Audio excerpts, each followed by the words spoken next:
नमस्कार मित्रांनो, मी राहुल चव्हाण आपले स्वागत करतो आपल्या चॅनल मराठी रहस्य कथावर. आज आपण जाणून घेणार आहोत बीचवरील थरार भाग 2. मागील भागात आपण पाहिलं की रितेशला ब्लड कॅन्सर झाल्यामुळे रितेश आत्महत्या करण्यासाठी हॉस्पिटलमधून पळून जातो. पण त्या बीचवरती त्याला थरारक अनुभवायला भेटतात. तिथे त्याची भेट सुनीताशी होते. सुनीता त्याला त्याची सर्व कहाणी सांगते की तिला कसं मारलं गेलं आणि तो आपली आत्महत्या एक दिवस पुढे ढकलतो. आता आपण मित्रांनो पुढच्या याच्यात बघणार आहोत की की रितेश पुढे काय करतो. रात्रीचे 11 वाजले असतील. एका बार समोर तो उभा होता. विल्सन बार. त्याचा बॉस विल्सनचाच होता. यावेळी तो तिथे असणार याची रितेशला खात्री होती. डीजे चालू होता. डीजेच्या तालावर बेफाम होऊन लोक नाचत होते. त्या गर्दीतून वाट काढत तो एका सिक्रेट रूम मध्ये पोहोचला. विल्सनचा खास माणूस अशी रितेशची ख्याती होती. बाहेर उभारलेल्या 2 गार्ड्सनी त्याला आत सोडले. 2 बारबाला घेऊन विल्सन आपल्या आरामात आपापल्या सोफ्यावर बसला होता. त्याच्या सिगारचा धूर सगळ्या रूममध्ये पसरला होता. रितेश आत येताच त्या वासाने त्याला परत खोकला लागला. त्याने आपले तोंड दाबले. परत रक्ताची उलटी. त्याने ती रुमालने पुसली. अनपेक्षितपणे रितेशला बघून विल्यम गोंधळला. मांडीवर बसलेल्या बारबालांना त्याने इशारा करून बाहेर जायला सांगितले. अरे रितेश, अरे तू तर आजारी होतस ना? तुला तर हॉस्पिटलमध्ये असायला हवं होतं. विल्सनला बघून रितेशने आपला कोट झटकला आणि सोफ्यावर बसला. काय बॉस, एवढी कामं केली मी भेटायला पण अपॉइंटमेंट घेऊ का आता? अनपेक्षित वाक्य ऐकून विल्सन गोंधळला. त्याला दारूचा ग्लास खाली ठेवून तो म्हणाला, अरे तसं नाही जोसेफ. जोसेफ बोलला, तू खूप सिरियस केस आहेस. मी भेटायला येणारच होतो, पण माझी परदेशी टूर निघाली आणि तुला तर माहीतच आहे की माझे विरोधक किती वाढलेत. सगळ्यांना सांभाळावे लागते बाबा. परवाची ती सुनीता, अरे किती त्रास दिला तिने, पण गप्प केली की नाही तिला? धंदा आहे, धंदा करावं लागतं. सगळे प्रामाणिक निघाले तर आपल्यासारख्यांचं कसं होणार? चल ते जाऊ दे, सोड तो विषय. बोल, काय करतो सध्या? काही नाही बॉस, थोडं सोशल वर्क चालू केलंय मी. समोर पडलेली सिगरेट तोंडात धरून रितेश पेटवत बोलला. काय सिरियसली? तू आणि सोशल वर्क? अरे पैशाला हापापलेला तू हालत बघ स्वतःची. तुला नीट उभं राहता येत नाही. तू कधीपासून सोशल वर्क चालू केलंस? समोरच्या टेबलवर पाय ठेवून विल्यम तोंडातून धूर सोडत बोलला. काल रात्रीपासून सुरू केलाय बॉस.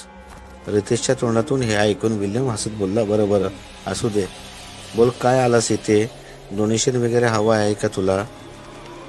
तोंडातून आपली सिगार काढून रितेशने आपल्या पायात विझवली आणि विल्सनकडे बघत तो बोलला, हे बघा बॉस, 3 गोष्टी जाणून घेणं तुम्हाला गरजेचं आहे.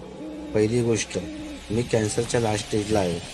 जास्तीत जास्त 4 दिवस आयुष्य असेल माझं, ते पण हलाखीत जात होते. आता दुसरी गोष्ट, ते विवळणं मरण्यापेक्षा एकदा जीव द्यावा म्हणून मी जीव द्यायला त्या हॉन्टेड बीचवर गेलो. तर तिथे मला ती सुनीता भेटली. सुनीताचं नाव ऐकून विल्यम ताडकन उभा राहिला. जिवंत? ती जिवंत राही? तिचं भूत भेटलं होतं मला. तिने मला सांगितलं की कसं तुम्ही तिला त्रास दिलात, असं तिला तुम्ही पायाला दगड बांधून समुद्रात ढकलून दिलं. काहीतरी तुमचा फेवरेट पॉइंट सांगत होती ती. तिथेच तुम्ही शेट्टी, शिर्के, डिसोजा आणि कित्येक तरी शत्रू आणि तुमच्या काळ्या कामात आडवं येणाऱ्या लोकांना त्या खोल समुद्रात ढकलून दिलं. मला ह्या गोष्टीवर विश्वास बसला नाही. अरे एवढा चांगला पगार देणारा आपला बॉस असं करेल, मला असं नेहमी वाटत होतं. मग मी सुनीताच्या ऑफिसमध्ये गेलो. तिथे तुमच्याबद्दल समजलं की ती कशी होती वगैरे वगैरे. नंतर मी तुमच्या खास माणसाला गाठलं. तोच तो जोसेफ. त्याच्या पोरीला शाळेतून किडनॅप केलं. मग काय पोपटासारखा बोलला तो. त्याने सगळं सांगितलं की कसं कसं आणि कुणाकुणाला तुम्ही ठार करून हे विल्यम एम्पायर उभारलं. सुनीता बरोबर वाईट केलं सर तुम्ही. तिचे आई वडिलांचा ती आधार होती म्हणून. पण तिचा बाप किती वाट बघतोय म्हणे. वेल सर, वेल डन. तुम्ही जिंकलात. रितेशच्या तोंडातून हे ऐकून विल्यम थरथरू लागला. त्याला प्रचंड राग आला. अरे ये, माज आला का तुला? काय बोलतोस? बहुतेक तुला पण सुनीताकडे पोचवावं लागेल. रितेशने त्याला मध्येच थांबवलं आणि अरे अरे एक महत्वाची आणि तिसरी गोष्ट सांगायची मी विसरलो. मी आज सकाळीच एक पिस्तूल खरेदी केलंय. रितेश उभा राहिला आणि त्याने आपला हात पाठीकडे केला. पाठीमागे खवलेलं पिस्तूल त्याने काढलं. पिस्तूल काढून त्याने उभा असलेला रितेश बघून विल्यम जाम घाबरला. त्याने आपल्या हातातला काचेचा ग्लास खाली आपटला आणि जोरात ओरडला, गार्ड्स!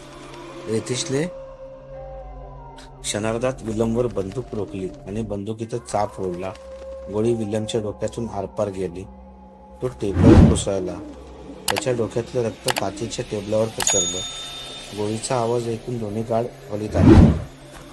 टेबलावर डोक्याचा भुगा झालेला रक्ताळ थाळात पडलेला विल्सनला बघून एक गार्डने रितेशवर बंदुकीने फायर केलं. गोळी रितेशच्या पाठीवर लागली.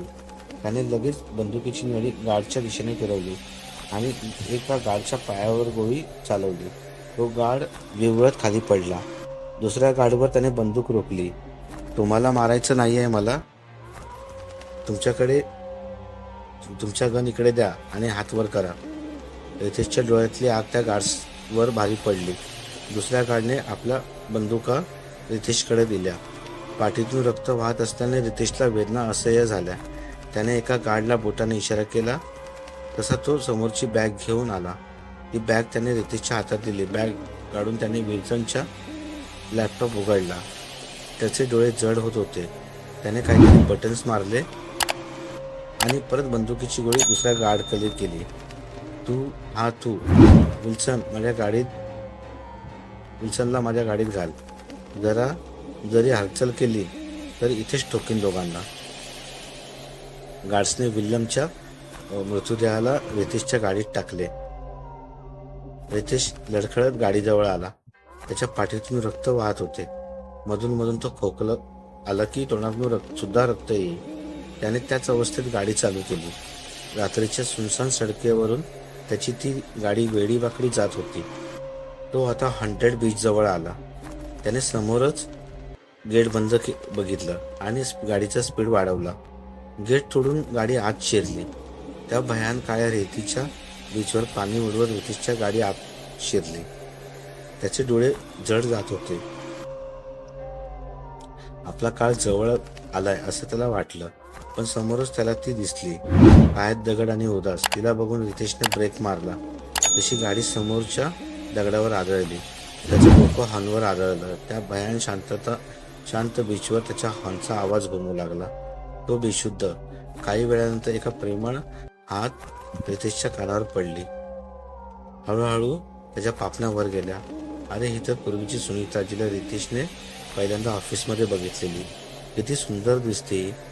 कालच विद्रूप भयान चेहऱ्याची सुनीता आज हसमुख बघून रितेशच्या रक्ताळलेल्या ओठावर हसू फुललं. त्याने गाडीचे दार उघडलं आणि तो बाहेर पडला. समोर सुनीता उभी होती. हसतमुख त्याने आपला बोट गाडीच्या मागच्या सीटकडे केलं, विल्सनच्या मृतदेहाकडे. त्याच्याकडे बघून सुनीताच्या चेहऱ्यावर वेगळं समाधान होतं. तिने रितेशकडे बघितलं आणि आपल्या जवळ येण्याचा इशारा केला. तसा रितेश उभा राहिला. ती त्या बीचवर चालत होती. तो मागे समोर उभ्या असलेल्या छोट्या होडीत बसली. तसा तो तिच्याकडे बघत होता. तिच्या त्या डोळ्यातले भाव त्याला कळत होते. त्याने आपल्या रक्ताळलेल्या हाताने समोरचा एक मोठा दगड सर्व ताकदीनिशी उचलला. त्याला नीट उभंही राहता येत नव्हतं, पण तिचा तो तेजस्वी चेहरा त्याला बळ देत होता. त्याने सर्व ताकदीने ती होडी पाण्यात ढकलली आणि आपण सुद्धा बसला. ती अर्धवट तुटलेली नाव, ते तुटलेले वल्हे त्याला त्या ठिकाणी जाण्यापासून रोखणार नव्हते. त्याने पाण्यात वल्हे चालवायला सुरुवात केली. पाठीतून रक्त, त्याला प्रचंड वेदना होत होत्या. पण समोरचा तिचा समाधानी चेहरा बघितला की ते सर्व विसरून जायचा. अखेर ते ठिकाण आलं. सुनीता त्या होडीवरून पाण्यावर आली आणि ती आता त्या पाण्यात गेली. थोड्या खोलवरून ती रितेशला बोलवत होती. त्या काळ्या पाण्यात तेजाने तो उजळून निघाला होता. तिला बघून रितेश हसला आणि त्याने आपला पायाला दगड बांधला आणि तो दगड त्याने पाण्यात फेकला आणि समोर दिसणाऱ्या झगमगणाऱ्या शहराकडे त्याने निरखून बघितलं. त्याची नजर खाली गेली. पाण्यात सुनीता त्याला बोलवत होती. त्याने पाण्यात उडी घेतली. दगड आपलं काम करत होते. तो रितेशला खोलखोल नेत होता. पाण्यात त्याचा जीव गुदमरत होता. पण समोर तेजस्वी चेहऱ्याची सुनीता होती. तिच्या भोवती एक वेगळ्याच उजेडाचं वलय होतं. ती रितेशला स्पर्श करत होती, पण तो स्पर्श त्याच्या शरीरातून आरपार जात होता. त्या स्पर्शाची जाणीव लवकरच रितेशला होणार होती. तो आता खोल जाऊ लागला. ती सुद्धा त्याच्याबरोबर येत होती. त्याने आपल्याबरोबर रक्ताचा लाल रंग सुद्धा आणला होता. त्या रक्ताची मेजवानी घेण्यासाठी काही मासे धावून आले. सुनीताच्या तेजात ते मासे अजूनच सुंदर दिसत होते. अचानक सुनीता रितेशच्या डोळ्यापासून दूर जाऊ लागली. त्याचे डोळे बंद झाले. काही वेळातच त्याचे डोळे उघडले. आता त्याच्या हाताला सुनीताने पकडलं होतं. काही वेळापूर्वी फक्त काल्पनिक असलेला हा स्पर्श अचानक वास्तविक झाला कसा झाला हा प्रश्न रितेशला पडला. त्याची नजर खाली गेली. तो कॅन्सरवाला रितेशचा देह खाली खाली जात होता. तो दगड त्याला खाली नेत होता आणि सुनीताबरोबर तरंगणारा हा देह तिच्यासारखाच झाला होता. तिने रितेशला वर काढलं. समोरचं दृश्य बघून रितेश मंत्रमुग्ध झाला. एखाद्या सनसेट बघावा तसा समोरचा नजारा होता. रात्र असून देखील सूर्योदय व्हावा तसा भासत होता. काळ फेसाळ आणि आकाश निळाशार वाटत होतं. त्याने आपल्या पायाकडे बघितलं. ते त्या पाण्यावर तरंगत होते. त्याने स्वतःला चापसलं. तोच पूर्वीचा रितेश, हँडसम. त्याने आपल्या चेहऱ्यावरचं प्रतिबिंब बघितलं. त्याच्या डोक्यावरचे केस उडत होते. त्याच्या डोळ्याभोवतीची काळी वर्तुळं गायब झाली होती. कित्येक दिवसांनी त्याच्या चेहऱ्यावर समाधानाचं हसू आलं होतं. समोर पांढऱ्या शुभ्र वस्त्रात सुनीता उभी होती. तिने त्याच्याकडे बघत स्मित हास्य केलं. Welcome to haunted beach Ritesh. असं बोलून सुनीता वाऱ्याबरोबर उडत किनाऱ्याकडे जाऊ लागली. तिचा पाठलाग करत रितेश सुद्धा तिच्या मागे धावला. सगळे समुद्र किनारे फिके पडावे तसा काहीसा किनारा तो दिसत होता. तो जेव्हा इथे आला तेव्हा त्याला घाबरणारी माणसं आज त्याला हसून दाद देत होती. ज्या प्रेमी युगलांनी इथे आत्महत्या केल्या ते एकमेकांच्या भावपाशात अडकून फिरत होते. रितेशची नजर हे सगळं दृश्य डोळ्यात साठवून ठेवत होती आणि शोधत होती सुनीताला.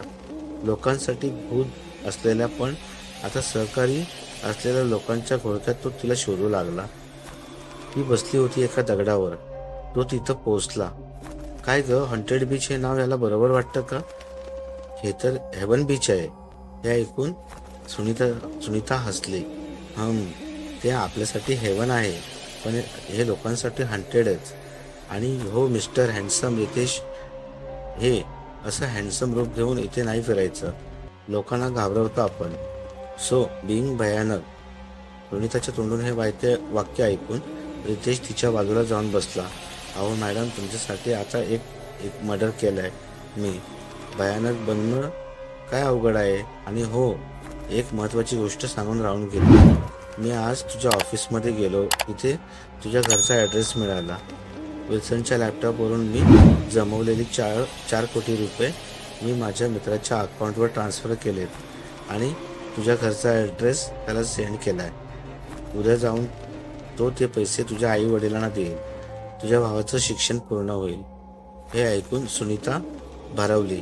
तिने त्याचा हात आपल्या हातात घेतला आणि डोळ्यात पाणी आणून बोलली, थँक्यू. रितेशने आपल्या हातांनी तिचे डोळे पुसले आणि ते दोघे निराशार सागराकडे बघत बसले. सुनीताने आपले डोके त्याच्या खांद्यावर ठेवले.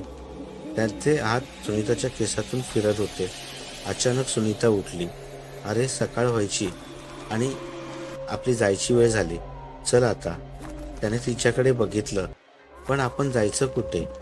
तिने त्याचा हात पकडला आणि हसऱ्या चेहऱ्याने ती त्याला समुद्राच्या मधोमध घेऊन गेली आणि तिथेच त्या खोल सागरात ते दोघे अदृश्य झाले. तर मित्रांनो, तुम्हाला ही कथा कशी वाटली हे कमेंट करून आम्हाला सांगा. आणि आपण आपल्या चॅनलवर नवीन असाल तर आपल्या चॅनलला सबस्क्राईब करा, लाईक करा, शेअर करा. आणि आशा आहे की तुम्हाला बीचवरील थरार ही भयकथा नक्कीच आवडली असेल. तर मित्रांनो, तुम्हाला ही भयकथा कथा तुम्हाला ही कथा कशी वाटली हे कमेंट करून आम्हाला सांगा. आणि आपण नवीन असाल तर आपल्या चॅनलला सबस्क्राईब करा, लाईक करा, शेअर करा. आणि आशा आहे की तुम्हाला बीचवरील थरार ही भयकथा नक्कीच आवडली असेल. धन्यवाद.